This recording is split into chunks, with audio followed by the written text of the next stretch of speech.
Hello बच्चों, तो कैसे हैं आप लोग। A very warm welcome and a very happy Makar Sankranti and Gudi Padwa to all of you. In this video we are going to talk about force on a current carrying wire in a magnetic field. इस video में हम बात करने जा रहे हैं कि जब करंट कैरिंग वायर को किसी मैग्नेटिक फील्ड में रखा जाता है तो उसके ऊपर फोर्स लगता है। तो जो फ्रेंच साइंटिस्ट थे एंड्रे मारे एम्पियर, इन्होंने एक एक्सपेरिमेंट के थ्रू ये बताया कि जब करंट कैरिंग कंडक्टर को किसी मैग्नेटिक फील्ड में या किसी मैग्नेट के पास ले जाया जाता है तो वो जो करंट कैरिंग कंडक्टर है वो उस मैग्नेट पर फोर्स लगाता है। ऐसा क्यों होता है? क्योंकि ये we have already studied in our previous videos that whenever a current passes through a conductor it produces a magnetic field. अब अगर करंट मैग्नेटिक फील्ड प्रोड्यूस कर रहा है और एक मैग्नेट को अगर हम दूसरे मैग्नेट के पास लेके जाते हैं तो दोनों एक दूसरे पर क्या लगाते हैं? फोर्स लगाते हैं। Both of them exert force on each other, चाहे वो एक दूसरे को रिपेल करें चाहे अट्रैक्ट करें।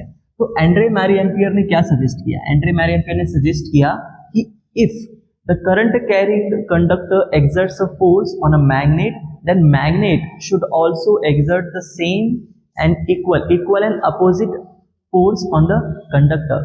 अब चूंकि दोनों का मास डिफरेंट है, बोथ ऑफ कंडक्टर का मास और मैग्नेट का मास अलग अलग है, तो इफेक्ट अलग अलग होगा। तो मैग्नेट डिस्प्लेस होने के बजाय the rod will get displaced. तो इस फिनोमिना को हम इस एक्टिविटी के थ्रू समझेंगे। इस एक्टिविटी में हमने क्या किया है? We have taken a horseshoe magnet. हमने एक हॉर्सशू मैग्नेट लिया है, एक स्टैंड है। इस स्टैंड से हमने एक एल्यूमिनियम रॉड का जो कंडक्टर है उसको सस्पेंड करके रखा हुआ है और इसको कंडक्टिंग वायर से हमने एक सर्किट बना लिया है। यहाँ पर हमारा सेल है और ये की है। जैसे ये की प्लग करेंगे तो current starts to flow in this direction. Current का डायरेक्शन जो है वो हमने एरो से बताया हुआ है और as soon as the current starts to flow the conductor gets deflected. Conductor जो है वो अपने पोजीशन से डिफ्लेक्ट हो जाता है।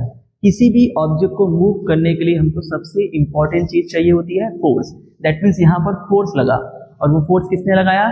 हॉर्सशू मैग्नेट के मैग्नेटिक फील्ड ने लगाया।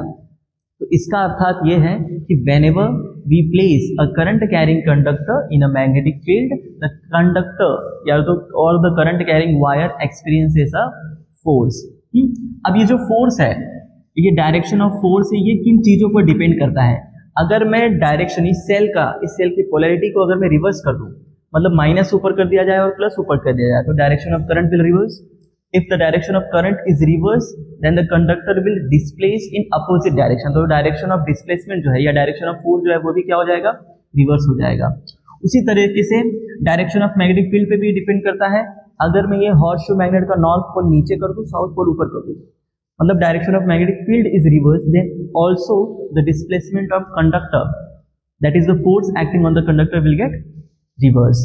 इसका मतलब क्या है कि direction of force acting on a current carrying conductor in a magnetic field depends on direction of current and direction of magnetic field जिसके अंदर उस कंडक्टर को रखा गया है।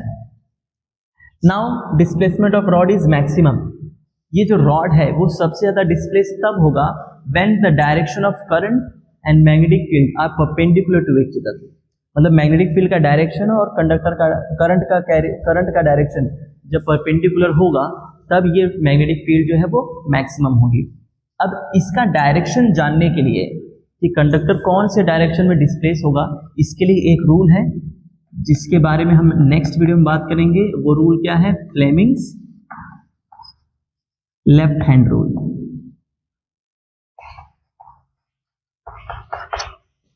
आई होप आप सभी को ये वीडियो अच्छा लगा होगा, तो please like, share and subscribe to my channel and I hope to see you in next video.